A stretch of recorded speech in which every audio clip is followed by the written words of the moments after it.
Guys, ada berita ngeri banget nih guys. Ini berhubungan dengan sektor favorit kita yang namanya pelayaran.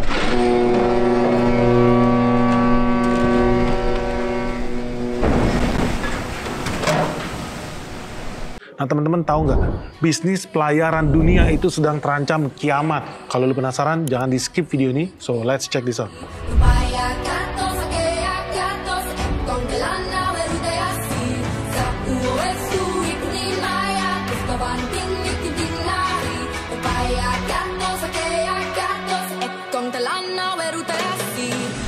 Jadi teman-teman tahu nggak, perusahaan pelayaran terbesar di dunia yang namanya Maersk Line itu punya begitu banyak kapal, ribuan kapal dan kontainer di seluruh dunia. Nah mereka baru saja ya merilis nih pernyataan, mereka sedang membuat rencana untuk memecat minimal 10.000 karyawan mereka. Nah ini berita ngeri banget guys, karena artinya akan segera ada PHK massal di dunia logistik, di dunia pelayaran. Dan Maersk Line sendiri itu udah bikin pernyataan bahwa mereka memproyeksikan bahwa keuntungan mereka di tahun ini bakal minus parah. Dan ini kemudian segera terefleksi guys, bahwa perusahaan dari Denmark ini harga sahamnya langsung jatuh 18% lebih, alias langsung minus 18%, dan ini merupakan titik terendah bahkan dibandingkan ketika COVID kemarin di tahun 2020. Nah, apa penyebabnya nih guys? Kenapa bisa kolaps, bisa kiamat industri pelayaran di dunia? Ada 3 sebab utama nih menurut Vincent Clerc. Dia ini apa? Vincent ini adalah CEO-nya Maersk Line. Alasan pertama apa? Alasan pertama karena krisis ekonomi di dunia ini udah terasa nih.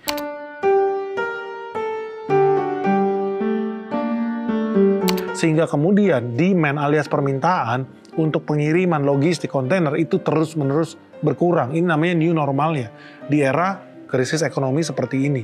Nah yang kedua, terjadi penurunan harga.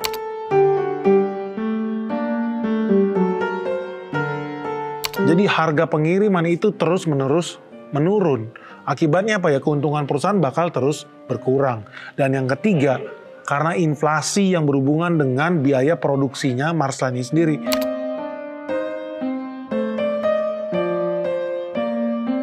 Apa? Inflasi makin tinggi. Segala sesuatu makin mahal, COGS, biaya perawatan, maintenance kapal, bahkan beli minyak juga makin mahal. Nah, ketiga hal inilah yang kemudian menyebabkan Maersk Line sangat-sangat optimis, ya rencana mereka buat cuan di tahun ini kemungkinan bisa gagal total. Bahkan mereka memprediksi profitnya bakal sangat-sangat kecil. Years, we knew that at some point the correction would come, and it did indeed unfold here, especially in the first part of the year. What has been really important for us was to be able to cushion this through the contracts and the relationships that we have with our customers, but also through an increased focus on our costs, making sure that we are ready for leaner times. And that's what the team has executed very well, and that's why we've been able to deliver this really robust first half year. Dan yang paling parah, dan ini sebetulnya terjadi bukan cuma di Amerika atau di Eropa, tapi di seluruh dunia. Sekarang posisinya sedang berada di titik oversupply. Kita kebanyakan kapal, tetapi permintaan cuma sedikit. Jadi yang namanya oversupply dan overcapacity ini terjadi di seluruh dunia. Kebanyakan kapal-kapal dan kebanyakan kapal-kapal juga yang kosong. Sementara permintaan nggak banyak. Dan ini yang menekan harga terus-menerus turun ke bawah. Ini benar-benar berbanding terbalik dengan era COVID kemarin ya guys, yang kita bisa cuan ribuan persen di SMDR. Nah lu tahu sendiri, pada saat itu demand itu meroket tinggi, dan ternyata suppliernya juga sedikit karena terjadi lockdown di mana-mana, COVID di mana-mana, nggak banyak kapal yang bisa jalan keluar. Dan itu berakibat apa? Biaya kirim, ongkos kirim kapal kontainer itu naik tinggi, melonjak berkali-kali lipat. Lalu yang kedua, itu terjadi tekanan dengan yang namanya pandemi. Khususnya gini, pandemi ini menyebabkan banyak kendala-kendala atau masalah-masalah di pelabuhan-pelabuhan besar dunia. Kalau dikasih contoh, kemarin kita baru riset di New Zealand, di China, di Shanghai, itu semua gudang yang ada di pelabuhan, itu jadi ada masalah dengan buruh angkut, buruh bongkar muat, operator lapangan. Ketika kota itu di lockdown, contohnya di China gitu ya, itu mereka bisa nggak WFH 50%. Beberapa pelabuhan itu bahkan bisa sampai 70% karyawan diliburkan WFH. Akibatnya apa? Antrian makin banyak. Kapal nggak bisa masuk, nggak bisa bongkar muat, kontainer diturunin, nggak ada truk juga yang angkat gitu loh. Jadi akibatnya apa? Banyak kapal parkir.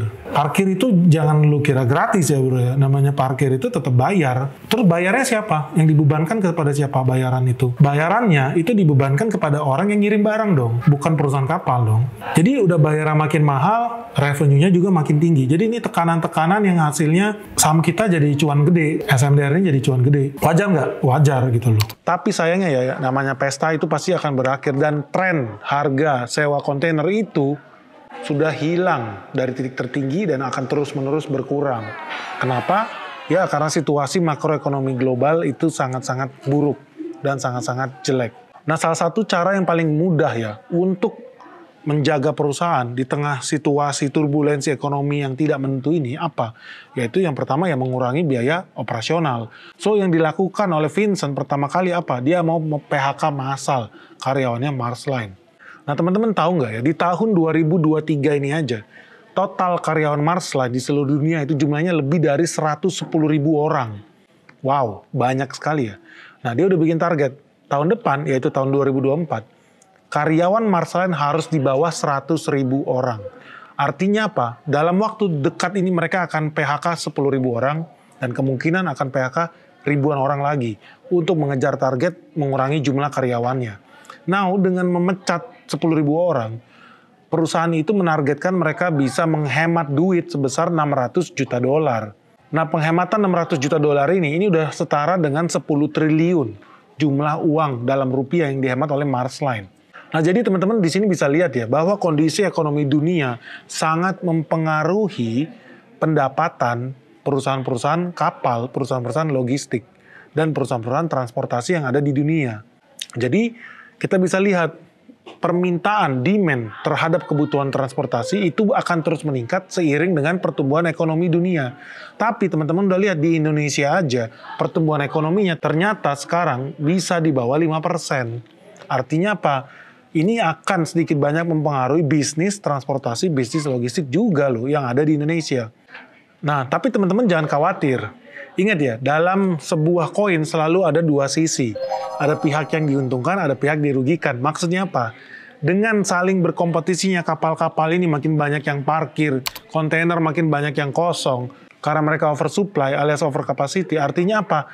Teman-teman yang selama ini melakukan kegiatan bisnis, ekspor-impor, yang menggunakan transportasi kapal khususnya, itu udah bisa barter, udah bisa request, udah bisa nego minta harga yang jauh lebih murah, udah bisa minta harga diskon. Jadi apa? Ada pihak yang diuntungkan dengan makin turunnya harga kontainer ini, makin turunnya biaya pengiriman ini. Nah di sisi lain, bagi mereka yang punya kapal dan bagi perusahaan-perusahaan yang mengoperasikan kapal, ya harus siap-siap labanya makin tergerus.